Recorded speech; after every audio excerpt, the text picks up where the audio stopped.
धारातीर्थ गडकोट मोहीम.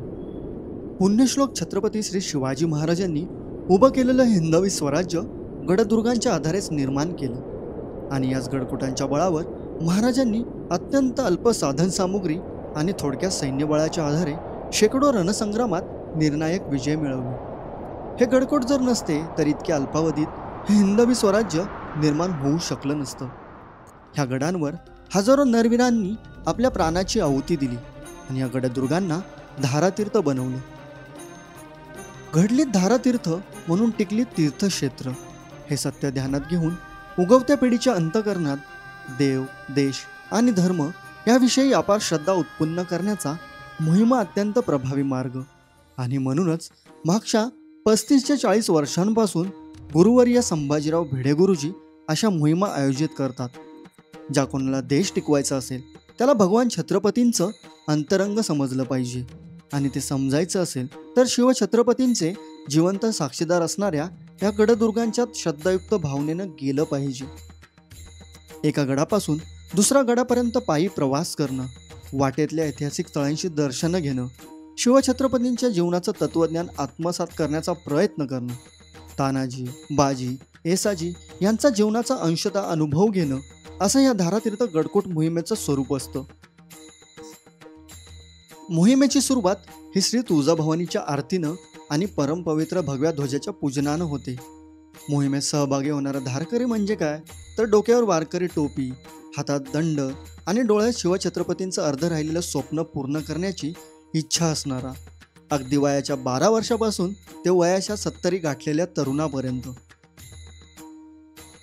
पंढरीच्या वारीचं वर्णन करताना तुकोबराय असं म्हणतात की वारीच्या मार्गावरून चालताना संतांच्या पायाची धूळ आपल्या अंगावर बसल्यानं देहातील विष, विकार आणि वासना यांचा नायनाट होतो. एकदा का देहातील वासना मेली की भगवंतांच्या प्राप्तीचा मार्ग सुकर होतो. वारकरीच्या श्रद्धेनं पंढरीची वारी करतात.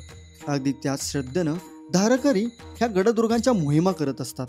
फरक फक्त इतकाच की वारकऱ्यांचा उद्देश म्हणजे आत्मोन्नती, आत्मसाक्षात्कार आणि आत्मोद्धार असा असतो, तर धारकऱ्यांचा राष्ट्र उन्नती, राष्ट्र साक्षात्कार आणि राष्ट्र उद्धार असा असतो. मोहिमेची वाट चालत असताना अनेक जण प्रेरणादायी गीतं, श्लोक, अभंग आणि भारुडं म्हणत ही मोहीम पूर्ण करत असतात. गडदुर्ग ही मौज मजा करण्याची अथवा करमणुकीची स्थानं नाहीत. ती राष्ट्रभक्ती, धर्मभक्ती आणि छत्रपतींचा इतिहास शिकवणारी चालती बोलती विद्यापीठं आहेत. अवघ्या काही धारकऱ्यांच्या सहभागातून सुरू झालेला हा उपक्रम आता हजारांच्या संख्येत विस्तारला आहे. मोहिमेत मुक्कामाच्या ठिकाणी पोहोचल्यानंतर इतिहास अभ्यासक, शिवव्याख्याते आपल्याला इतिहासाची सुंदर अशी शिदोरी देतात आणि त्यानंतर आबाळाच्या छत्रछायेखाली सह्याद्रीच्या खुशीत सोबत आणलेला भाकर तुकडा खाऊन आपण निद्रास्त होतो. दुसऱ्या दिवशीची सुरुवात ही व्यायामाने होते.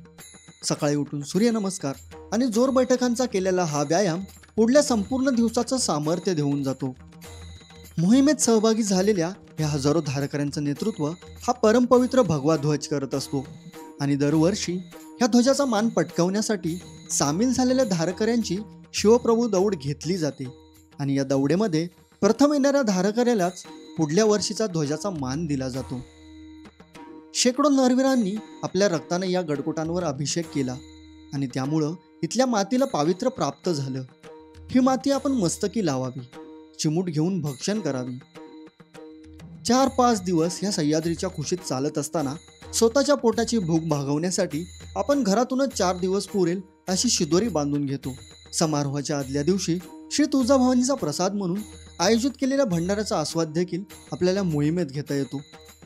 अखेर समारोपाच्या दिवशी सामील झालेला हा प्रत्येक धारकरी डोक्यावर भगवा फेटा बांधून पुढल्या वर्षभराची शिदोरी घरी घेऊन जाण्यासाठी उत्सुक झालेला असतो. भगवान छत्रपतींच्या विचाराचा वारसा सांगणारी तरुण पिढी हीच या देशाची खरी संपत्ती आणि म्हणूनच श्री शिवप्रतिष्ठान हिंदुस्थान संचलित वर्षभरामध्ये अशा गडकोट मोहिमा, धर्मवीर छत्रपती श्री संभाजी महाराजांचं बलिदान मास, वारकरी धारकरी संगम, दुर्गा माता दौड, मातृपितृ इच्छापूर्ती दिन, त्याचप्रमाणे शिवचरित्र पारायण, इतिहास अभ्यास वर्ग असे देशाची प्राणशक्ती वाढवणारे उपक्रम घेत असतात. श्री शिवप्रतिष्ठान हिंदुस्थान मार्फत येणाऱ्या काळामध्ये दुर्गराज रायगडावरती आपण 32 मन सुवर्ण सिंहासन स्थापन करणार आहोत आणि त्यासाठी गावोगावांमध्ये खडा पहारा नाव नोंदणी देखील चालू आहे. एकच आस आणि ध्यास आणूचा एकमुखी उद्गार